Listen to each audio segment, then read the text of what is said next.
Kapapasok lang pong balita, nag-resign si NBI Director Nonatus Rojas at may ulat on the spot si Emil Sumangil. Emil?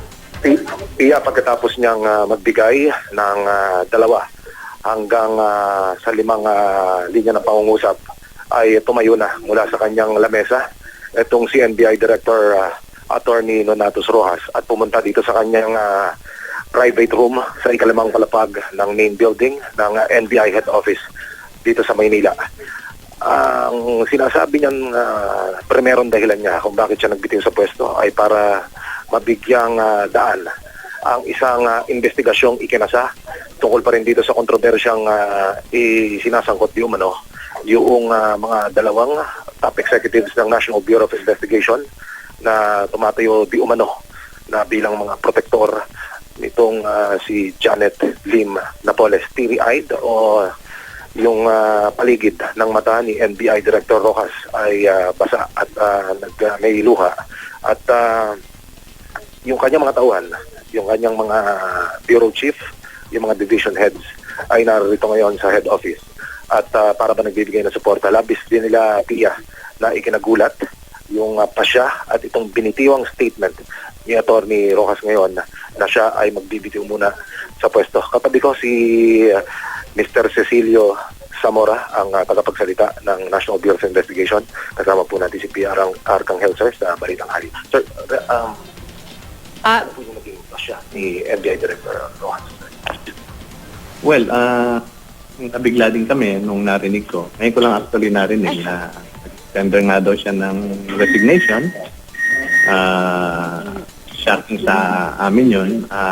Hindi ko pa alam kung ano pang susunod na mangyayari. Maraming salamat po si Ginoong Cecilio Zamora, ang tagapagsalita ng Bureau of Investigation.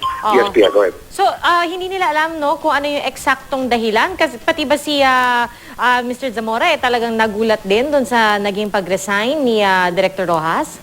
Ang binabanggit ni NBI, ang nagbitiw na si NBI Director Rojas ay gusto niyang mabigyan daan yung isasagawang investigasyon. Ayaw niya na kumbaga ipinaubaya niya na sa Department of Justice kung sino ipapalit sa kanya, maging yung pagtakbo ng isasagawang pagsisiyasat tungkol doon sa kontrobersya ay kailangan daw mabigyan daan ng gusto. Kaya kailangan niya na muna ng pagbitiw sa pwesto. Pero yung mas malalim o iba pang anggulo o dahilan ng kanyang pagbibitiw ay hindi na inilahad ni Attorney Rojas. Siya ay tumayo na nga, gaya ng aking nabanggit.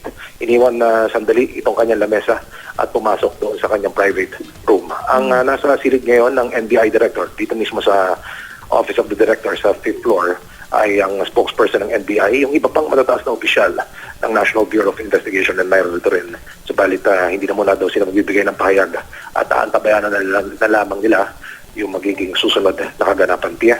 So, Emil, hindi natin alam kung irrevocable ba at kung meron na ba siyang iniabot na formal na sulat kaya Pangulo Aquino para ipaalam ang kanyang pagbibitiw?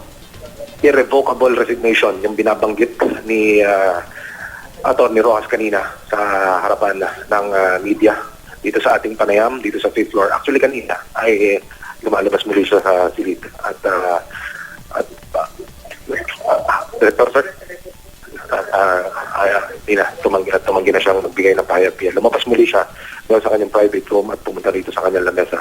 Pero tumanggi na muna siya magbigay ng karagdagang pang statement tungkol sa kanyang pagbibitiw. Nagpapasalamat siya doon sa mga kagawad ng media na narito ngayon sa kanyang silid. Kanina, Pia, ay nakausap na siya at nagkaroon tayo ng pagkakataon na makapag-conduct ng ambush interview sa ground floor. Kanina yan, mga 30 minutes ago. At sinasabi nga niyang nalulungkot ang kanyang liderato. Personal siya. Ikinalulungkot niya yung kontrobersyang ito na natatawid.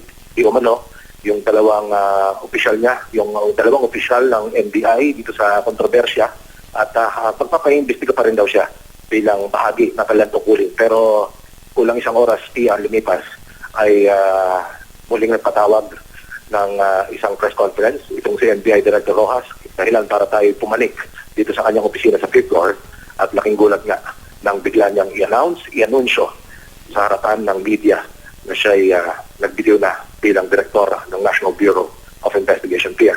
Alright, maraming salamat, Emil Sumangil.